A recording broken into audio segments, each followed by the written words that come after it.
Mirmuhsin, me'mor, tarixiy roman.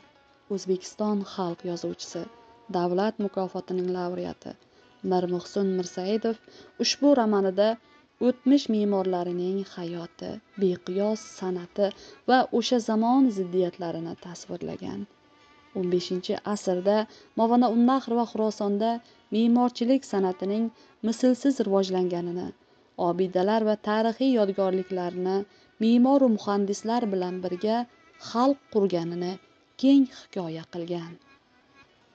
Asarda nafaqat me'morchilik san'ati, balki o'sha davrdagi shohlar va shahzodalar orasidagi munosabat, avom xalqning qanchalar qiyin ahvolda ekanligi yorqin misollar bilan tasvirlab berilgan.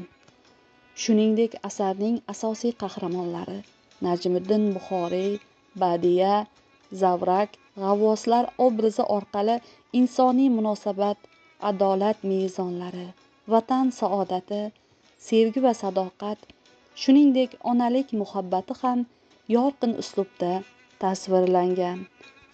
Me'morning ushbu nashrida kitobxon badiiy asarni o'qish barobarida ona tilimizning imlo qoidalarini o'rganish va o'zida ko'nikma hosil qilib borishni ko'zda tutgan holda asarning mazkur nashri hozirgi o'zbek adabiy tilining imlo qoidalariga moslangan holda berilgan.